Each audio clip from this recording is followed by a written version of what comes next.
শুনতে পাচ্ছিস? কে কে ওখানে? আমাকে মেরো না, আমাকে আমাকে আমাকে ছেড়ে দাও। আপনারা শুনছেন আধার 48।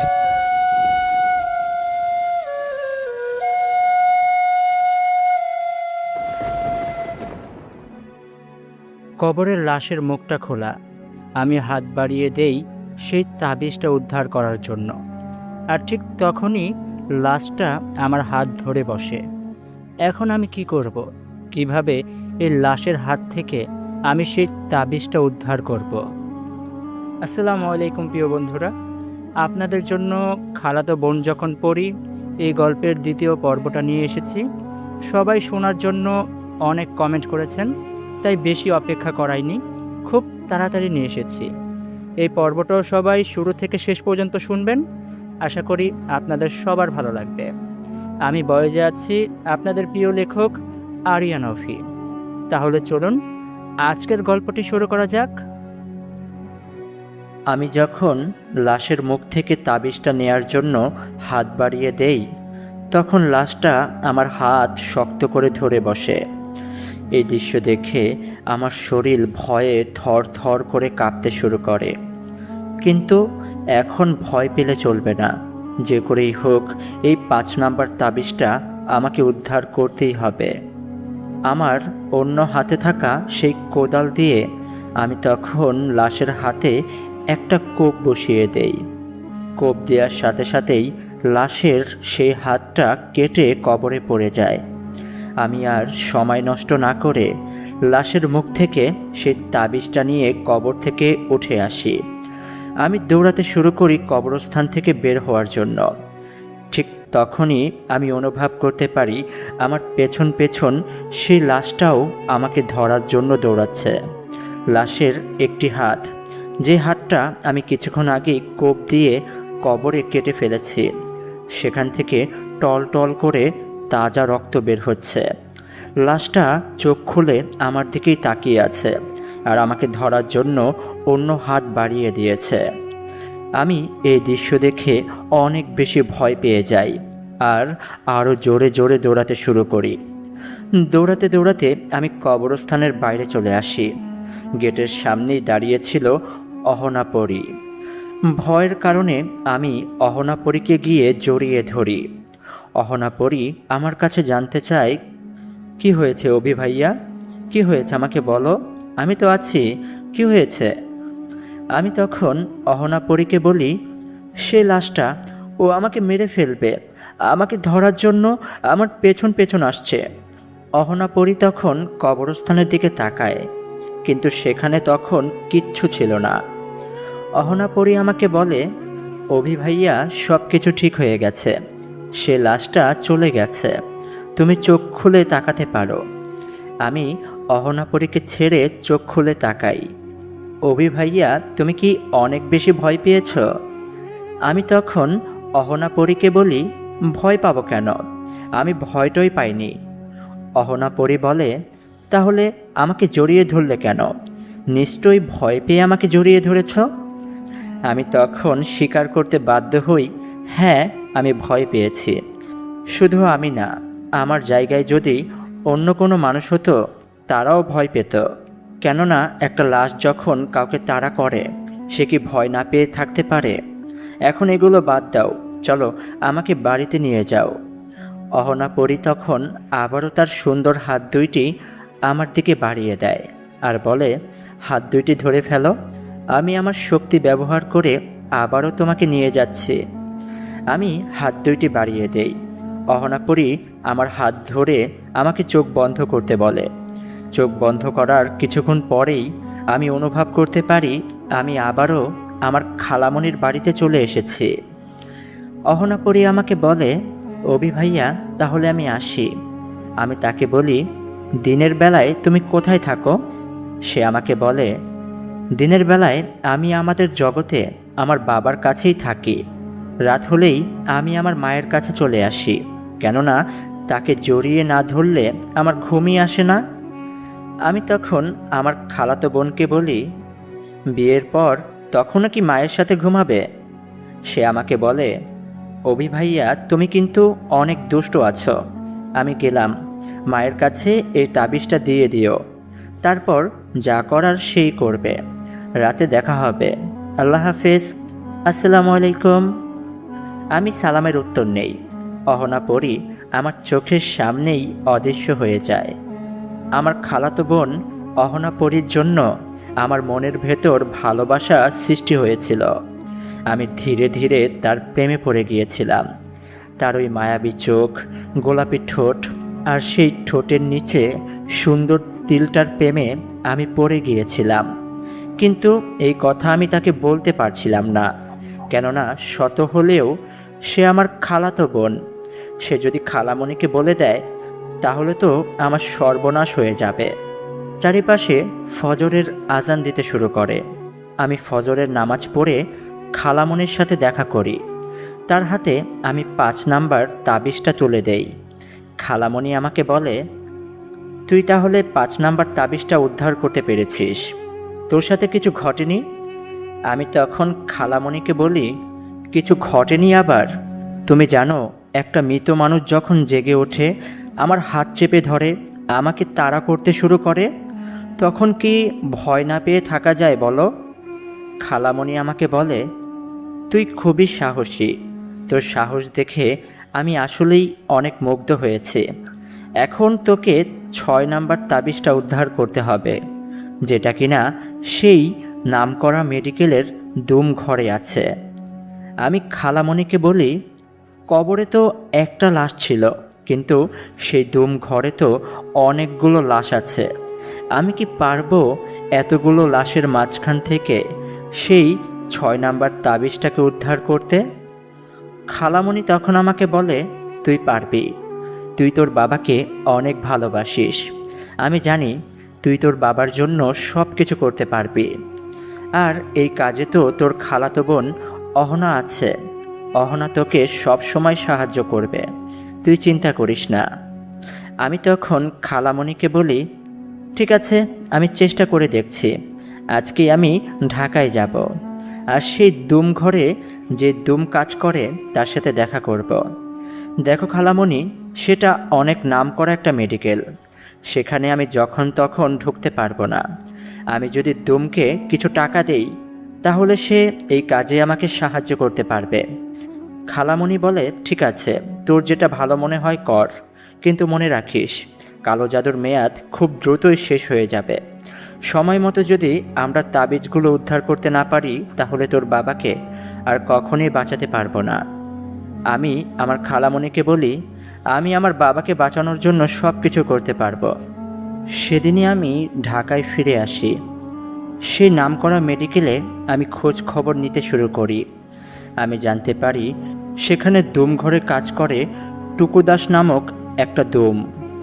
আমি টুকু দাসের সাথে দেখা করি আর তার হাতে 20,000 টাকা তুলে দেই, আর বিনিময়ে তাকে আমাকে এই কাজে সাহায্য করতে বলি। টাকার লোভে পড়ে টুকু দাস এই কাজে আমাকে সাহায্য করতে রাজি হয়ে যায়। সে বলে, দেখেন স্যার, আমি আপনার এই কাজে সাহায্য করতে পারবো, কিন্তু কয়েকটা দিন আপনারে আমার লগে মেডিকেলে আহা যাওয়া করতে হইব, যেন ডাক্তার মশাইরা বুঝতে পারে আপনি আমার ভাতিজা।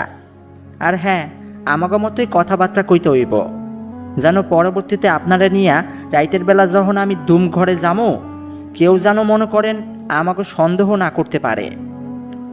আমি টুকু দাসকে বলি, ঠিক আছে, আপনি যেমনটা বলবেন তেমনটাই হবে, তারপরেও আমাকে এই কাজে সাহায্য করুন। সেই তাবিজটা আমাকে উদ্ধার করতেই হবে। এভাবেই টুকু দাসের সাথে আমি তার মতো করে পোশাক পরে, তার মতো করে কথা বলে 2-1টা দিন সেই লাশ কাটার ঘরে আসা যাওয়া করি। আমার সামনেই টুকু দাস টেবিলে লাশ উঠিয়ে কাটাছেঁড়া করতে শুরু করে, যেগুলো দেখে আমি কয়েকবার বমি করে দিয়েছি। এত ভয়ঙ্কর ছিল সেই দৃশ্যগুলো যে আমি বলে বোঝাতে পারবো না। এভাবেই 3-4 দিন পার হয়ে যায়। আমার হাতে আর মাত্র 2টা দিন আছে। কোনোভাবেই আর সময় নষ্ট করতে পারবো না। আমি টুকু দাসকে বলি, আজকে রাতেই সে তাবিজটা উদ্ধার করতে হবে। আইসা আইসা হেডে হইব, চিন্তা করেন না। আজকে রাইতে 10টার পরে আপনি আর আমি মেডিকেলের দম ঘরে যাইমু। 10টার পরে ডাক্তার মশাইরা সবাই বাইর হইয়া যাইব। সেদিন রাতেই টুকু দাসের সাথে আমি মেডিকেলে ঢুকে পড়ি। রাত 12টার সময় আমি আর টুকু দাস সেই দম ঘরে ঢুকে পড়ি। ঘরের ভেতরে সাদা 2টি বাতি জ্বলছিল। অগণিত লাশ, যারা কিনা আত্মহত্যা করে মারা গেছে, অ্যাক্সিডেন্টে মারা গেছে, তাদের লাশগুলো লাইন বাই লাইন সাজিয়ে রাখা হয়েছে।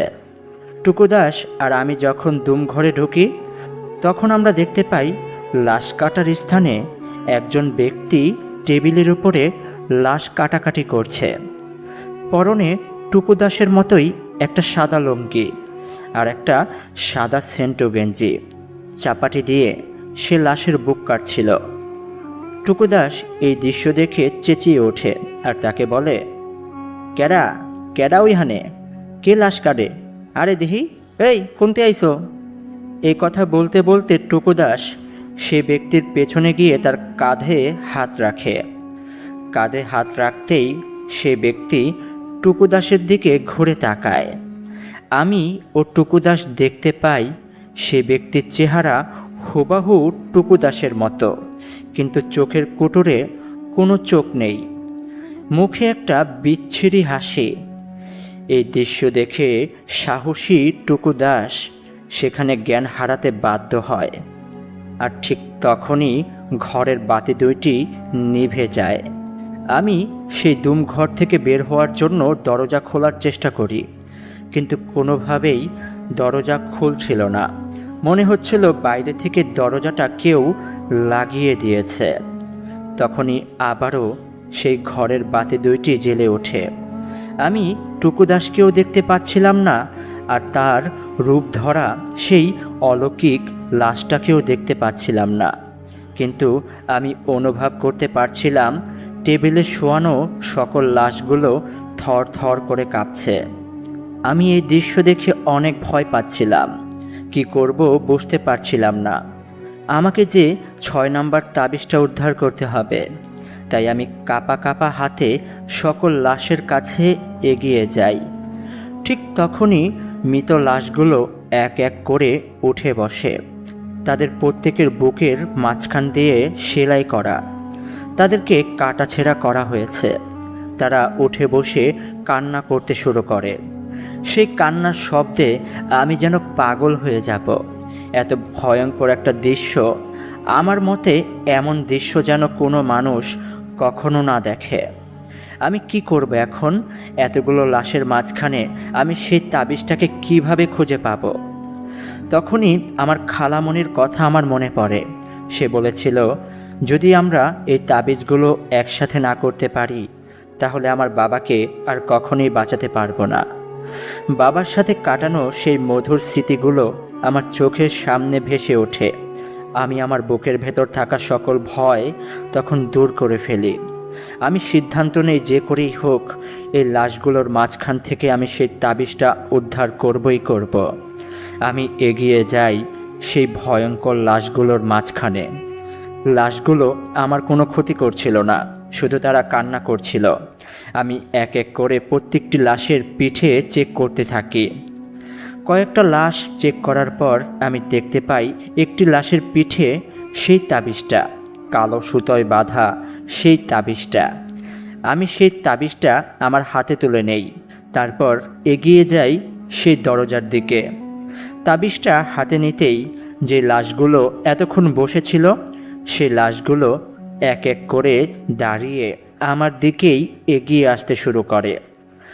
আমি দরজার কাছে এসে আবারও সেই দরজা খোলার চেষ্টা করি, কিন্তু কোনোভাবেই সেই দরজাটা আমি খুলতে পারছিলাম না। তখনই আস্তে আস্তে সকল লাশ আমাকে ধরার জন্য আমার দিকে এগিয়ে আসতে শুরু করে। উপায় না পেয়ে আমি তখন চোখ বন্ধ করে 2 হাত কানে চেপে আজান দিতে শুরু করি। আজানের শব্দে সকল লাশগুলো আবারও সেই টেবিলে গিয়ে শুয়ে পড়ে, আর সেই দরজাটা নিজে থেকেই খুলে যায়। পবিত্র মহান আল্লাহ তাআলা আজকে আমাকে সাহায্য করেছে। আমি আর দেরি না করে সেই ঘর থেকে বের হয়ে আসি। বের হয়ে এসে আমি দারোয়ানের কাছে ছুটে যাই আর তাকে বলি, আমার চাচা টুকু দাস অজ্ঞান হয়ে সেই ঘরে পড়ে আছে, আমাকে সাহায্য করুন। দারোয়ান আমার সাথে আবারও সেই ঘরে আসে, কিন্তু এখন সকল পরিবেশ একেবারে শান্ত হয়ে গেছে। আমি আর দারোয়ান মিলে টুকু দাসকে সেই ঘর থেকে বের করে নিয়ে আসি। তারপর তাকে নিয়ে তার বাড়িতে চলে যাই। তার জ্ঞান ফিরে আসে। আমি তার হাতে আরও 10,000 টাকা তুলে দেই আর তাকে বলি, এই কাজের জন্য আপনাকে অনেক ধন্যবাদ। আপনি ভালো কোনো কবিরাজ দেখিয়ে ঝাড়ফুঁক করে নেবেন, কেননা গতকাল রাতে আপনি অনেক বেশি ভয় পেয়েছেন। কথাটা বলে আমি আবারও দিনাজপুরে আমার খালামণির বাড়িতে ফিরে আসি। খালামণি আমার হাতে 6 নাম্বার তাবিজটা দেখে আমাকে জড়িয়ে ধরে কান্না করতে শুরু করে আর আমাকে বলে, আমি এইখানে বসে ধ্যানে সব কিছু দেখতে পাচ্ছিলাম, কিভাবে তোকে সেই মৃত লাশগুলো ঘিরে ধরেছিল। আমি তো ভেবেছিলাম তোকে তারা মেরে ফেলবে, কিন্তু সঠিক সময়ে তুই সঠিক সিদ্ধান্ত নিতে পেরেছিস। তুই যদি আজান না দিতি তাহলে সেই লাশগুলো তোকে মেরে ফেলতো। উপরওয়ালা তোকে সাহায্য করেছে, দে ওই তাবিজটা আমার হাতে দে। আমি 6 নাম্বার তাবিজটা খালামণির হাতে তুলে দেই। খালামণি বলে, আর মাত্র একটা দিনই বাকি আছে, আজকে রাতেই তোকে 7 নাম্বার তাবিজটা উদ্ধার করতেই হবে সেই তান্ত্রিকের কাছ থেকে। আমি খালামণিকে বলি, কিন্তু খালামণি সে তান্ত্রিক একা না, তার কাছে তো তার পোষা অনেক জিন থাকবে, তারা কি আমাকে সেই তাবিজটা উদ্ধার করতে দেবে? খালামণি তখন আমাকে বলে, তোর কাছেও তো তোর খালাতো বোন অহনাপরি আছে, অহনাপরি তোর সাথে যাবে, সে জিনগুলোর সাথে যুদ্ধ করে হলেও তোকে সাহায্য করবে। আমি তখন আমার খালামণিকে বলি, কিন্তু খালামণি, অহনাপরীকে যদি সেই জিনগুলো আঘাত করে, সে যদি এই কাজ করতে গিয়ে সেই জিনগুলোর সাথে না পারে, কেননা সে একা আর সে জিনগুলো অনেক। খালামণি তখন আমাকে বলে, আমি তো এটাই চাই, তারা আমার মেয়ের গায়ে হাত তুলুক। আমি খালামণির মুখে এই কথা শুনে খুব বেশি অবাক হই আর তাকে বলি, কি বলছো? তোমার কি মাথা খারাপ হয়ে গেছে? তোমার মেয়ের গায়ে সে জিনগুলো আঘাত করবে আর তুমি এটাই চাও? খালামণি তখন আমাকে বলে, তুই বুঝবি না আমি কেন এই কথা বলছি, কিন্তু পরে ঠিকই বুঝতে পারবি। এখন তুই প্রস্তুত হয়ে নে, কেননা রাতেই তোকে যেতে হবে সেই তান্ত্রিকের বাসায়। দেখতে দেখতে চারিপাশে বিকেল গড়িয়ে রাত নেমে আসে। রাতের খাওয়া দাওয়া করার সময় মা আমার হাত ধরে আমাকে বলে, আমি ভাগ্য করে তোর মতো একটা ছেলে পেয়েছি, যে কিনা তার বাবাকে বাঁচাতে সব কিছু করছে। আমি আমার মাকে বলি, মা, বাবা আমাকে অনেক ভালোবাসে আর তার কারণেই তো আমি এই পৃথিবীতে আসতে পেরেছি। তোমাদেরকে রক্ষা করতে গিয়ে যদি আমার মৃত্যুও হয়, তাহলেও সেই মৃত্যুটাকে আমি হাসি মুখে গ্রহণ করব। তুমি চিন্তা করো না মা, যেহেতু আমরা 6টি তাবিজ উদ্ধার করতে পেরেছি, তাহলে শেষের তাবিজটা অবশ্যই আমি আর আমার খালাতো বোন উদ্ধার করবই করব। মধ্যরাতে আমার খালা তার মেয়েকে নিয়ে আমার ঘরে আসে আর আমাকে বলে, অভি, সময় হয়ে এসেছে, তোর খালাতো বোন এখন তোকে নিয়ে সেই তান্ত্রিকের বাড়িতে যাবে। অহনা, মা আমার, আমি জানি এই কাজটি কত বিপজ্জনক। সেই তান্ত্রিক অনেক শক্তিশালী আর তার সাথে অনেক জিন আছে, তারা তোমাদের ক্ষতি করতে পারে, কিন্তু আমার এটা বিশ্বাস তুমি তোমার জীবন বাজি রেখে হলেও সে তাবিজটা উদ্ধার করবে। অহনাপরি তখন তার মাকে বলে, মা, আমি তোমাকে অনেক ভালোবাসি, তুমি আমাকে এই কাজটা করতে বলেছ, আমি অবশ্যই এই কাজ করব। এই কাজে যতই বিপদ থাকুক না কেন, আমি এই কাজটা অবশ্যই করব। তুমি চিন্তা করো না, আমি আর অভি ভাইয়া সেই 7 নাম্বার তাবিজটা উদ্ধার করবই করব। কথাটা বলে অহনাপরী তার হাত দুইটি আমার দিকে বাড়িয়ে দেয় আর আমাকে বলে, অভি ভাইয়া চলো তাহলে। আমি অহনাপরীর হাত দুইটি ধরে ফেলি, তারপর চোখ বন্ধ করে ফেলি। কয়েক মিনিট পর চোখ খুলতেই আমি দেখতে পাই আমরা এখন একটা গভীর জঙ্গলের মাঝখানে দাঁড়িয়ে আছি। আমি অহনাপরীকে বলি, আমরা এখানে কেন এসেছি? অহনাপরী বলে, এই তো আর একটু সামনেই সেই তান্ত্রিকের বাড়ি। তান্ত্রিক এই গহীন জঙ্গলেই তার তন্ত্র সাধনা করে। তার কাছে ভয়ঙ্কর কিছু জিন আছে যাদের মাধ্যমে সে অন্য অন্য মানুষদের ক্ষতি করে, কালো জাদু করে, বান মারে, তাদের জীবন কেড়ে নেয়। আজকে আমরা সেই তান্ত্রিকের সাথেই যুদ্ধ করব। আমি অহনাপরীকে তখন বলি, দেখো তুমি আমার খালাতো বোন, তুমি এই কাজে আঘাত পেলে আমি খুব কষ্ট পাব।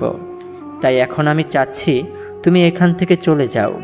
আমি একাই সেই তান্ত্রিকের সাথে যুদ্ধ করব। আমার মুখে এই কথা শুনে অহনা তখন আমাকে বলে, আমি জানি ভাইয়া তুমি পারবে সেই তান্ত্রিকের সাথে, কিন্তু অভি ভাইয়া তুমি সেই জিনগুলোর সাথে কোনোভাবেই পারবে না, কেননা তারা খুবই শক্তিশালী। আর এই কারণেই আমার সাহায্য তোমার প্রয়োজন। আর তাছাড়া তোমার বাবা আমার খালু যান, তাকে বাঁচানো আমার দায়িত্ব। আমি এখন পিছনে সরে আসতে পারবো না। চলো ভাইয়া, যা হবে দেখা যাবে, একসাথে আমরা দুজন মোকাবেলা করব। অহনাপরীকে আমি বোঝাতে পারি না কেন আমি তাকে বাধা দিচ্ছি, কেননা আমি তাকে এখন অনেক ভালোবাসি। আমি চাইব না তার কোনো ক্ষতি হোক, কিন্তু অহনাপরী সে তো আমাকে সাহায্য করবেই করবে। সে নাছোড় বান্দা। একে তো তার মায়ের আদেশ, দ্বিতীয় কারণ আমার বাবা তার খালু যান, তাই সেই কাজটি করতে চাচ্ছে। আমি উপায় না পেয়ে অহনাপরীর সাথেই সেই তান্ত্রিকের বাড়ির কাছে যাই। তান্ত্রিক তার ঘরে ঘুমিয়েছিল। তার উঠানে দাঁড়িয়ে আমি চিৎকার করে বলি, হে ভয়ঙ্কর তান্ত্রিক, অনেক মানুষদের ক্ষতি করেছিস, অনেক মানুষকে হত্যা করেছিস, বের হয়ে আয়। আজকে তোর একদিন কি আমার একদিন। হয়তো তোর হাতে আমি মৃত্যুবরণ করব, নয়তো আমার হাতে তুই মৃত্যুবরণ করবি। বের হয়ে আয়। কথাটা শুনতেই তান্ত্রিক তার ঘর থেকে বের হয়ে আসে। আমি দেখতে পাই তার পরনে লাল একটা ধুতি আর সাদা একটা সেন্টু গেঞ্জি, হাতে অনেকগুলো তাবিজ, আর গলায় ঝুলছে সেই 7 নাম্বার তাবিজটা, কালো সুতায় বাঁধা। যে তাবিজটা উদ্ধার করতেই আজকে আমি এইখানে। তান্ত্রিক আমাকে দেখে হাসতে হাসতে আমাকে বলে, আমি জানি তুই কে আর কেন এখানে এসেছিস। এটাও জানি তুই যে আমার লুকানো সেই 6টি তাবিজ উদ্ধার করেছিস, আর এখানে এসেছিস এখন শেষের তাবিজ, আমার গলায় থাকা এই 7 নাম্বার তাবিজটা উদ্ধার করতে। তবে তুই তোর মৃত্যুকে খুঁজতে খুঁজতেই এইখানে চলে এসেছিস। তুই কি ভেবেছিস তোর সাথে থাকা তোর খালাতো বোন অহনাপরী আমাকে আটকাতে পারবে? আমি এতটা দুর্বল না, দেখবি আমার সাথে কে কে আছে। কথাটা বলেই তান্ত্রিক বিলবিল করে এক নাগারে কিছু মন্ত্র পড়তে শুরু করে, আর মিনিষেই তার পেছনে এসে দাঁড়ায় ভয়ঙ্কর 10টি জিন। তাদের চেহারাগুলো খুবই ভয়ঙ্কর ছিল, তাদের আকৃতি অনেক বিশাল, আর তাদের শরীর পাহাড়ের মতো ছিল। আমি বুঝতে পারি এই 10টি জিনের সাথে কোনোভাবেই আমার খালাতো বোন অহনাপরী পেরে উঠবে না। আমি আবারও অহনাপরীকে বলি, তুমি এখান থেকে চলে যাও। দেখতেই তো পারছো তান্ত্রিক তার কাছে কি ভয়ঙ্কর জিনেদের পুষে রেখেছে, তারা তোমাকে হত্যা করতে পারে। ঠিক তখনই অহনাপরী একটা হাসি দিয়ে বলে, আমার জন্য আমার মায়ের আদেশ সবার উপরে, আর আজকে যদি আমার মৃত্যু হয় তাতেও আমার কোনো আফসোস নেই। তুমি এসেছো তোমার বাবাকে বাঁচাতে, আর আমি এসেছি আমার মায়ের কথা রাখতে। চলো সামনে আগাও। অহনাপরীর কথা শুনে আমি সেই তান্ত্রিকের দিকে এগিয়ে যাই। তান্ত্রিক তখন তার পেছনে থাকা সেই জিনগুলোকে আদেশ করে, যাও, এই ছেলেটাকে আমার চোখের সামনে হত্যা করো। আদেশ পাওয়ার সাথে সাথেই সেই জিনগুলোর মধ্যে 2টি জিন আমার দিকে এগিয়ে আসে। আর এটা দেখে অহনাপরী তাদেরকে আটকানোর জন্য এগিয়ে যায়, কিন্তু তারা ছিল খুবই শক্তিশালী। তাদের মাঝে একজন অহনাপরীকে ধরে দূরে ছিটকে মারে। অহনাপরী দূরে একটা মোটা গাছের সাথে ধাক্কা খেয়ে মাটিতে পড়ে যায়। তার ঠোঁট ফেটে রক্ত পড়তে শুরু করে। 1 ফোঁটা রক্ত যখন মাটিতে পড়ে তখনই আকাশে থাকা পূর্ণিমার চাঁদের আলোটা কালো মেঘে ঢেকে যায়। হঠাৎ করেই চারিপাশে ঝড়ো বাতাস বইতে শুরু করে। এই বাতাস দেখে সেই 2টি জিন আবারও তান্ত্রিকের পেছনে লুকিয়ে পড়ে।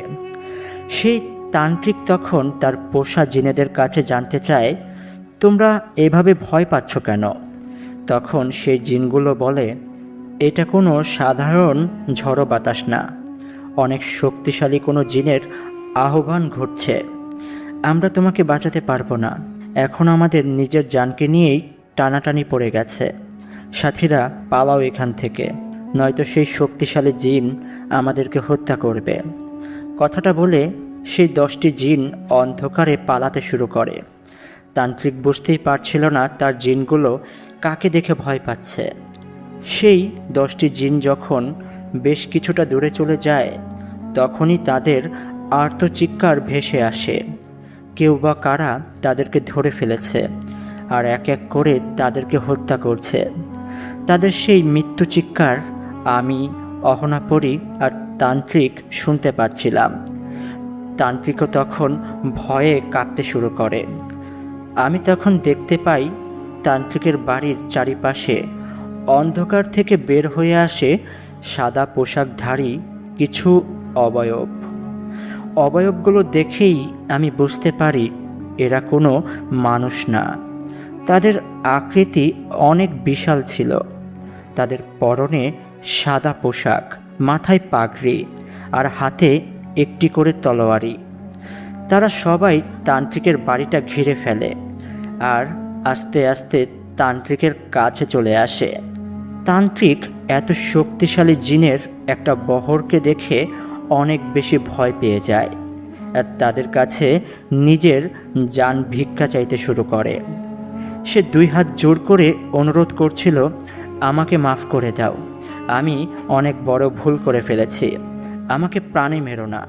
সেই জিনগুলো তখন তান্ত্রিককে বলে, এক কাজ করো, তোমার গলার সেই তাবিজটা খুলে এখনই সেই ছেলেটার হাতে তুলে দাও, আর যাকে তুমি আঘাত করেছ সেই অহনাপরীর কাছে ক্ষমা চাও। আর তোমার বিচার আমরা করব না, তোমার বিচার আমাদের মহারাজ করবে। তুমি জানো না তোমার জিনগুলো কাকে আঘাত করেছে। যাও, এখনই যেটা বলছি সেটা করো।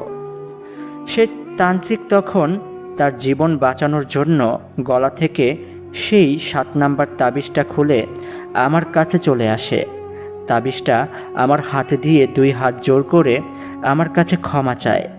তারপর সেই অহনাপরীর কাছে তার পায়ে ধরে মাপ চায়। অহনাপরী তাকে বলে, দেখো আমার বাবা তোমাকে ক্ষমা করে কি না। এটা বলে অহনাপরী আমার কাছে এসে আমাকে বলে, চলো, আমাদের কাজ সম্পন্ন হয়েছে, এখন আমাদেরকে যেতে হবে। সেই শক্তিশালী জিনগুলো তান্ত্রিককে তার বাড়ি থেকে উঠিয়ে অন্ধকারে অদৃশ্য হয়ে যায়। আমি অহনাপরীকে বলি, তান্ত্রিককে তারা কোথায় নিয়ে গেল? অহনাপরী তখন বলে, তান্ত্রিককে আমার বাবার কাছে নিয়ে গেছে, সেই তার বিচার করবে, আসো, এখন আমাদেরকে যেতে হবে। অহনাপরী তার শক্তি ব্যবহার করে আমাকে আবারও আমার খালামণির বাড়িতে নিয়ে আসে। খালামণির হাতে 7 নাম্বার তাবিজটা তুলে দিতেই খালামণির সকল তাবিজগুলো একসাথে করে আগুনে পুড়িয়ে ফেলে। সাথে সাথে আমার বাবা ঘুম থেকে জেগে ওঠে। তার মাথার পাকা সাদা চুলগুলো আবারও ঘন কালো হয়ে যায়। আমার মা আমার খালামণিকে ধরে কান্না করতে করতে বলে, তোর কাছে আমি চিরকৃতজ্ঞ থাকবো সারা জীবন। তুই আমার স্বামীকে বাঁচিয়েছিস। খালামণি তখন বলে, আমি না, আমার মেয়ে আর তোর ছেলে মিলেই এই কাজটা সম্পন্ন করেছে। তারা যদি এই 7টি তাবিজ উদ্ধার না করতে পারত, তাহলে কখনোই তোর স্বামীকে আমি বাঁচাতে পারতাম না রে আপু। আমার মা তখন আমার খালাতো বোনকে ধরে কান্না করতে করতে তার কপালে একটা চুমু খেয়ে বলে, তুমি অনেক দিন বেঁচে থাকো মা, আমি মন থেকে দোয়া করব। অহনা পরি তখন তার মাকে বলে, তাহলে মা এখন আমি আসি, আর কিছুক্ষণ পরেই তো আজান দিয়ে দেবে। কথাটা বলে অহনা পরি ঘর থেকে অদৃশ্য হয়ে যায়, তাদের জগতে চলে যায়। আমি আমার খালামণিকে সব কিছু বলি, সেই তান্ত্রিকের বাসায় যা যা ঘটেছে। আমার খালা তখন আমাকে বলে, এখন তো বুঝতে পারছিস তখন আমি কেন বলেছিলাম হ্যাঁ আমি চাই সেই তান্ত্রিকের সাথে থাকা জিনগুলো আমার মেয়েকে আঘাত করুক। কেননা আমি জানতাম অহনার শরীরে আঘাত পড়ার সাথে সাথে তার বাবা টের পেয়ে যাবে। আর তার বাবা মানে তোর খালু কোনো সাধারণ জিন না, সে একটা জিনেদের সম্রাট। তার কাছে আছে 50,000 জিনের একটা বিশাল বহর। সে যখন টের পায় তার মেয়ের গায়ে হাত তোলা হয়েছে, তখন সে তার সাথী শক্তিশালী জিনের একটা বহরকে তার মেয়েকে উদ্ধার করতে পাঠিয়ে দেয়। আর তাদেরকেই তুই দেখতে পেয়েছিলি। এখন যা, তোর ঘরে গিয়ে ঘুমিয়ে পড়। আমি আমার ঘরে ফিরে আসি, আর কিছুক্ষণ পরই ফজরের আজান দেবে। আমি বারান্দায় দাঁড়িয়ে অহনা পরীর কথা ভাবছিলাম, কেননা আর কিছুক্ষণ পরই তো আমি চলে যাব। বাবা সুস্থ হয়ে গেছে, এখন বাবা আমাদেরকে নিয়ে ঢাকায় চলে যাবে। আমি হয়তোবা অহনা পরীকে আর কখনোই দেখতে পাবো না। ঠিক তখনই আমার বারান্দায় এসে আমার পেছনে দৃশ্যমান হয় আমার খালাতো বোন অহনা পরী। আমি ঘুরে তাকিয়ে তাকে দেখতে পেয়ে তাকে বলি, তুমি যাওনি এখনো? তখন যে খালামণিকে বললে তুমি তোমার জগতে চলে যাচ্ছ। অহনা পরী তখন বলে, হ্যাঁ চলেই তো যাচ্ছিলাম, কিন্তু তখনই মনে পড়ল সকাল হতেই তুমি আবারও ঢাকায় চলে যাবে, তাই তোমার সাথে শেষ বিদায় নেয়ার জন্যই আবার ফিরে এলাম। আমি অহনা পরীকে বলি, এভাবে বলো না, শেষ বিদায়ের কথাটা শুনতেই আমার খুব কষ্ট লাগছে। অহনা পরী তখন আমার চোখের দিকে তাকিয়ে বলে, আচ্ছা অভি ভাইয়া, তুমি ঢাকায় গিয়ে আমাকে ভুলে যাবে তাই না? আমি অহনা পরীকে বলি, কখনোই সম্ভব না, আমি চাইলেও এই মায়াভরা মুখটা কখনোই ভুলতে পারবো না। আর সেই মিষ্টি হাসি, তুমি জানো অহনা, যখন তুমি হাসো তখন তোমার গোলাপি রঙের ঠোঁটের নিচে সেই ছোট্ট কালো তিলটা কত যে সুন্দর লাগে। আমাকে প্রতিবারই মুগ্ধ করে তোমার ওই হাসি। অহনা আমার কথা শুনে অনেক বেশি লজ্জা পায়, আর সে তার শক্তির মাধ্যমে একটা খুবই সুন্দর ময়ূরের পাখা আমাকে উপহার দেয়। আর আমাকে বলে, এই পাখাটা তুমি তোমার কাছে রাখো ভাইয়া, যখনই তুমি এই পাখাটাকে তোমার বুকের কাছে নিয়ে আমাকে স্মরণ করবে, যত দূরেই থাকি না কেন আমি তোমার কাছে ছুটে আসব। তুমি ভালো থেকো, এখন আমাকে যেতেই হবে ভাইয়া, আর কিছুক্ষণ পরেই তো আজান দিয়ে দেবে। কথাটা বলেই অহনা পরী আমার চোখের সামনে থেকে অদৃশ্য হয়ে যায়। সে চলে যেতেই চারিপাশে ফজরের আজান দিতে শুরু করে। নামাজ পড়ে আমি কিছুটা ঘুমিয়ে নেই। সকাল 10টার সময় আমার খালামণি আমাকে ডাকতে আসে আর বলে, আয় অভি, সবাই মিলে আজকে একসাথে নাস্তা করব। আমি ঘুম থেকে জেগে উঠি। তারপর খালামণি, আমার বাবা, আমার মা সবাই মিলে খাবার টেবিলে নাস্তা করি। নাস্তা করার পর বাবা মা খালামণির কাছে বিদায় নেয় আর বলে, এখন আমাদেরকে যেতে হবে বোন, কিন্তু তোকে কথা দিচ্ছি আজকের পর থেকে তোর সাথে আমরা সব সময় যোগাযোগ করব, আর পড়ার সময় তোর বাড়িতে আসা যাওয়া করব। আর হ্যাঁ, তোকেও কিন্তু ঢাকায় আমার বাড়িতে আসতে হবে। খালামণি আর বাবা মার মাঝে সেই এতদিনের পুরনো সম্পর্ক এক হতে দেখে আমারও অনেক ভালো লাগছিল। খালামণি আমাকে জড়িয়ে ধরে আমার কপালে একটা চুমু খেয়ে আমাকে বলে, অভি, তুই ভালো থাকিস বাবা। তোর উপরে আমি অনেক খুশি হয়েছি, কেননা তোর মতো সাহসী ছেলে খুব কম দেখা যায়। সম্ভব হলে খালামণিকে মনে রাখিস। আমি খালামণিকে বলি, মনে রাখিস মানে? আমি আগামী মাসে আবারও আসবো এখানে তোমার কাছে বেড়াতে। খালামণি আমাকে বলে, আমি তো তোর ছোট মা, আমার বাড়ির দরজা তোর জন্য সব সময় খোলা। আমরা সবাই খালামণির কাছ থেকে বিদায় নিয়ে গাড়িতে উঠে আবারও ঢাকায় ফিরে আসি। ঢাকায় ফিরতেই আমার বাবা তার বন্ধু ইন্তেহাজকে একটা ফোন দেয়।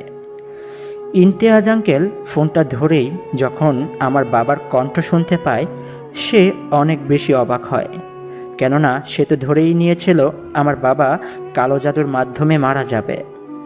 আমার বাবা আঙ্কেলকে এতটুকুই বলে, ইন্তেহাজ, তোকে আমি আমার ভাইয়ের মতো ভেবেছিলাম, কিন্তু তুই এমনটা করবি আমি কল্পনাও করতে পারিনি।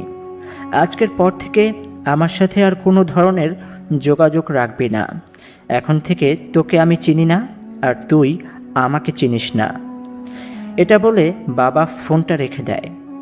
আমি আমার বাবাকে বলি, তুমি একেবারে সঠিক সিদ্ধান্ত নিয়েছো বাবা। সেদিন রাতে আমি আমার বাড়িতে আমার ঘরে বসেছিলাম। বাবা মা তার ঘরে ঘুমিয়েছিল। আমার ভালো লাগছিল না। বারবার আমার খালাতো বোন অহনাপরীর কথা খুব বেশি মনে পড়ছিল। আর এই কারণে আমি গভীর রাতে আমার বাড়ির ছাদে উঠে পড়ি।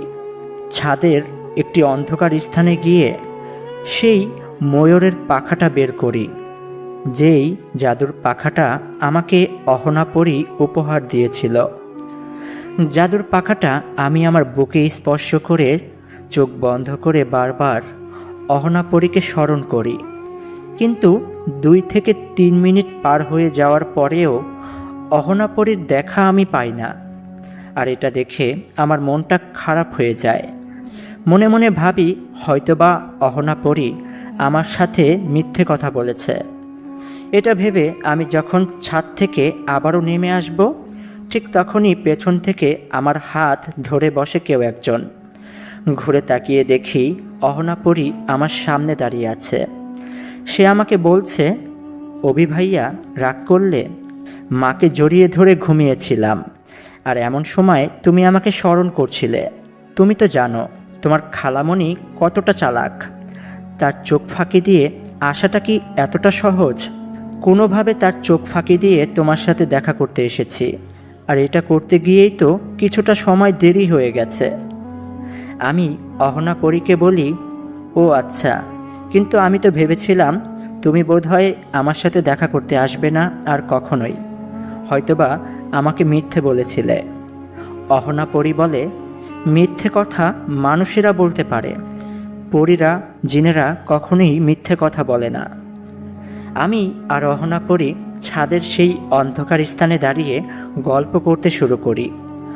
অহনাপরী আমার কাছে জানতে চায় আমার বাবা এখন কেমন আছে। আমি তাকে বলি, তারা এখন অনেক ভালো আছে, আসো তাদের সাথে দেখা করে যাও।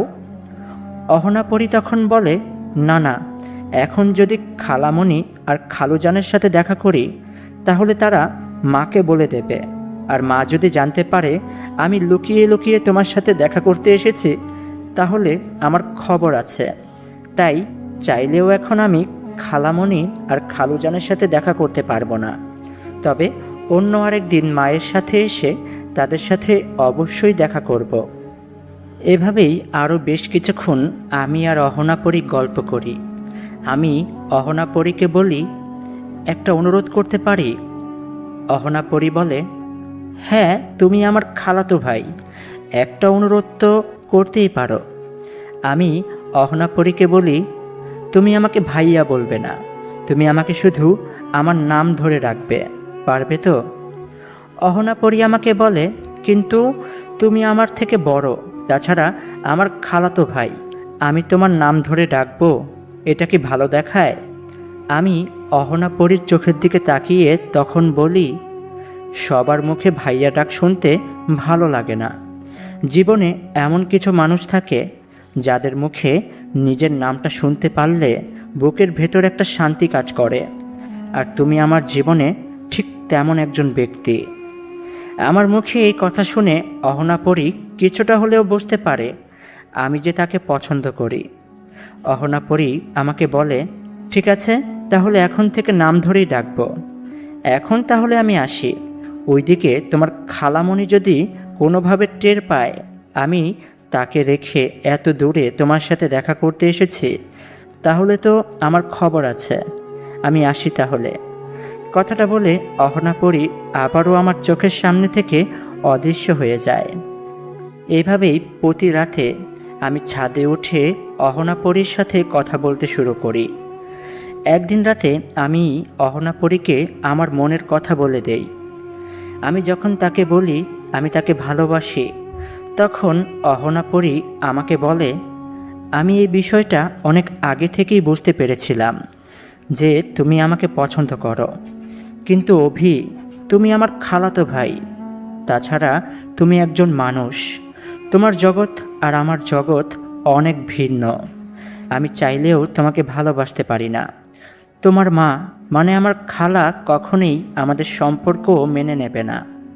আমি তখন অহনা পরীর হাত দুইটি ধরে তাকে বলি, সবাইকে রাজি আমি করাবো। খালামণিকে, আমার বাবা মাকে, তোমার বাবাকে, সবাইকে। কিন্তু তুমি আমাকে কষ্ট দিও না। দয়া করে আমার ভালোবাসা গ্রহণ করো। অহনা পরী আমাকে বলে, ঠিক আছে, এই বিষয়ে আমি আরও 2টা দিন ভাবি, তারপর তোমাকে আমি জানাবো। এই কথা বলে অহনা পরী আবারও আমার চোখের সামনে থেকে অদৃশ্য হয়ে যায়। এভাবেই আরও 2টা দিন পার হয়ে যায়। 3 দিনের সময় অহনা পরী আমাকে বলে, জানো অভি, আমারও মনে হয় আমি তোমাকে ভালোবাসি। কেননা এই 2টা দিন যে আমি তোমার সাথে দেখা করতে আসিনি, আমি অনুভব করতে পেরেছি আমি তোমাকে কতটা মিস করেছি। তাই আজকে আমার বলতে আর কোনো দ্বিধা নেই যে তোমার ভালোবাসা আমি স্বীকার করছি, আর তোমাকেও আমি ভালোবাসি। আমি তো অহনা পরীর মুখে এই কথা শুনে অনেক বেশি খুশি হই, আর তাকে জড়িয়ে ধরে তার কপালে একটা চুমু দিয়ে বলি, সারা জীবন তোমার হাত আমি শক্ত করে ধরে রাখব। কেউ কোনোদিন আমাদের হাত বিচ্ছিন্ন করতে পারবে না। এভাবেই শুরু হয় আমার খালাতো বোন অহনা পরীর সাথে আমার ভালোবাসার সম্পর্ক। ধীরে ধীরে আমাদের এই মধুর সম্পর্ক আরও গভীর হতে শুরু করে। 1 মাস পার হয়ে যায়। একদিন রাতে অহনা পরী আমার সাথে দেখা করতে আসে। আজকে তাকে খুবই চিন্তিত মনে হচ্ছিল। চেহারায় কোনো হাসি নেই। সেই সুন্দর মায়াবী চেহারাটা কালো হয়ে আছে। সে মন খারাপ করে আমার কাছে এসে বলে, অভি, আমার দেয়া সেই জাদুর ময়ূরের পাখাটা আমাকে ফিরিয়ে দাও। তার মুখে এই কথা শুনে আমি অবাক হয়ে তাকে বলি, কেন? সে জাদুর পাখা কেন ফিরিয়ে দেব? অহনা পরী আমাকে বলে, এত কিছু বলতে পারবো না, আমার পাখা আমাকে ফিরিয়ে দাও। আমি তখন সেই জাদুর পাখা তাকে ফিরিয়ে দেই। পাখাটা তার হাতে পেতেই সে কিছু না বলেই হঠাৎ করে চোখের সামনে অদৃশ্য হয়ে যায়। সে এমনটা কেন করলো আমি কিছুই বুঝতে পারছিলাম না। আমি অনেকবার তাকে স্মরণ করি, কিন্তু অহনা পরী সে রাতে আমার সাথে আর দেখা করতে আসে না। পরের দিন সকালেই আমি খালামণিকে ফোন দেই আর তার কাছে জানতে চাই অহনা পরীর কি কিছু একটা হয়েছে। খালামণি তখন আমাকে বলে, হ্যাঁ, তার বাবা তার বিয়ে ঠিক করেছে। আমি আজই তোদেরকে ফোন দিয়ে জানাতাম। আসলে তাদের জগতে তার বাবার এক বন্ধুর ছেলের সাথেই তার বিয়ে ঠিক হয়েছে। কিন্তু তুই কি করে জানলি যে অহনা পরীর কিছু একটা হয়েছে কি না? আমি তখন আর কোনো কিছু লুকাতে পারি না, না চাইতেও আমি তখন তাকে বলে দেই আমি আর অহনা পরী একে অপরকে কতটা ভালোবাসি। এই কয়দিন যে আমরা একে অপরের সাথে দেখা করেছি, আমাদের ভালোবাসা কতটা গভীর, সব কিছু। আমার মুখে সব কিছু শুনে আমার খালামণি আমাকে বলে, দেখ অভি, তুই আমার বোনের ছেলে। আমি যদিও তোকে অনেক পছন্দ করি, তোদের ভালোবাসার সম্পর্ক আমি মেনে নিলেও আমার স্বামী তোর খালুজান কখনোই এই সম্পর্ক মেনে নেবে না। তাই সব থেকে ভালো হবে তুই অহনাপরীকে ভুলে যা। আমি কান্না করতে করতে ফোনে তখন খালামণিকে বলি, এটা সম্ভব না, আমি তাকে অনেক বেশি ভালোবাসি, আর আমি তাকে কথা দিয়েছিলাম সবাইকে আমি রাজি করব। খালুজানকে আমি বোঝাবো যেন আমাদের ভালোবাসা মেনে নেয়। খালামণি তখন আমাকে বলে, তোর খালু এই জগতে আসতে পারবে না, কেননা সে অনেক শক্তিশালী একটা সম্রাট, তার কাঁধে অনেক দায়িত্ব। আগামী সপ্তাহে বিয়ের দিন রাতে আমাকেও সেখানে যেতে হবে, তাই তোর হাতে 1 সপ্তাহ সময় আছে। তোকে আজকে রাতেই সেই জগতে যেতে হবে। সেই জগতে গিয়ে তোর খালুজানকে বোঝাতে হবে যেন তোদের ভালোবাসা সে মেনে নেয়।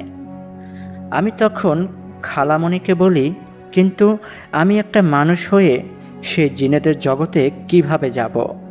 খালামণি তখন আমাকে বলে কিভাবে মানুষদের জগৎ থেকে জিনেদের জগতে আসা যাওয়া করা যায়।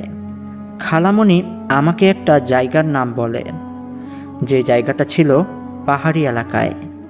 সেখানে একটা বিশাল নদী ছিল। সেই নদীতেই নাকি একটা অলৌকিক নৌকা চলাচল করে, যে নৌকাটা গভীর রাতে পানির নিচ থেকে ভেসে ওঠে।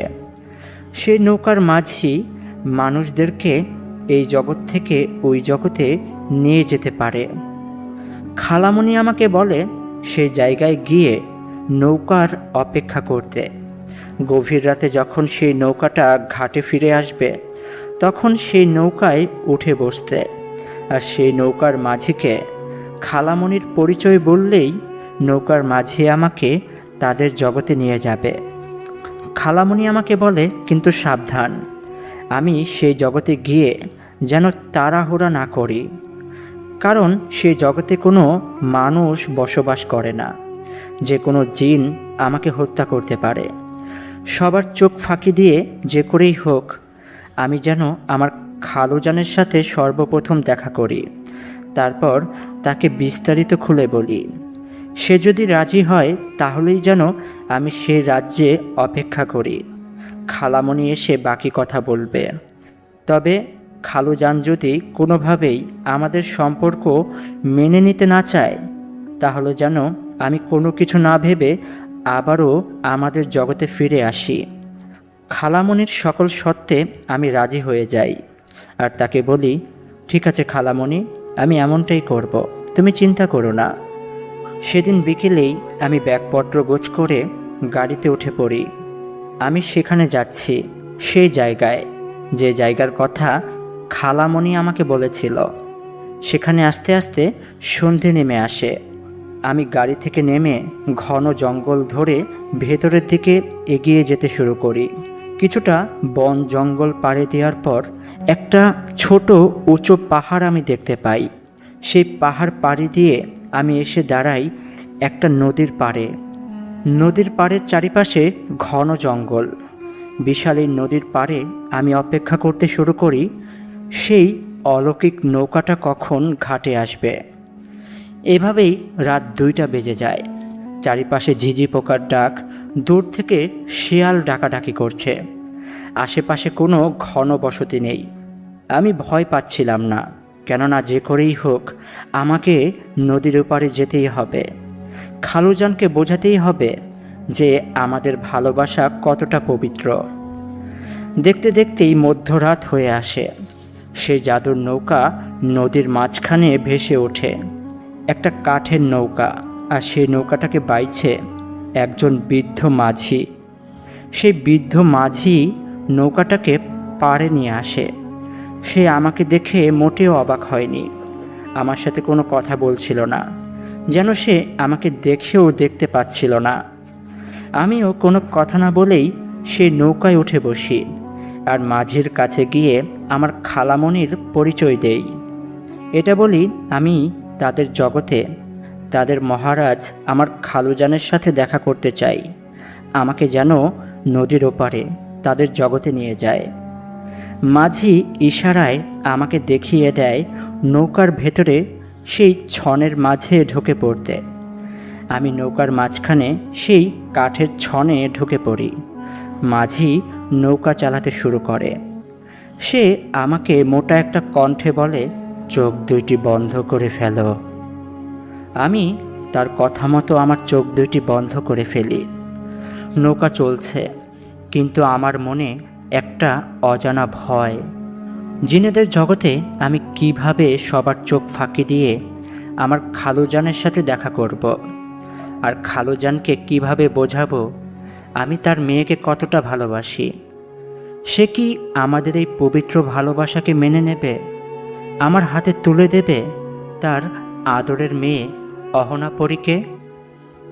তো প্রিয় বন্ধুরা, দ্বিতীয় পর্ব এখানেই শেষ হলো। শেষের পর্বটা শুনতে হলে আপনাদেরকে অবশ্যই বেশি বেশি করে কমেন্ট করতে হবে। তাহলে আমি অবশ্যই খুব তাড়াতাড়ি এই গল্পের শেষের পর্বটা নিয়ে আসব। এতক্ষণ বয়েজে ছিলাম আমি আপনাদের প্রিয় লেখক আরিয়ান অভি। দ্বিতীয় পর্বটা ভালো লাগলে অবশ্যই লাইক কমেন্ট করে দেবেন, আর চ্যানেলে নতুন হয়ে থাকলে চ্যানেলটি অবশ্যই সাবস্ক্রাইব করে দেবেন। দেখা হচ্ছে খুব তাড়াতাড়ি। সবাই ভালো থাকবেন। আল্লাহ হাফেজ। আসসালামু আলাইকুম।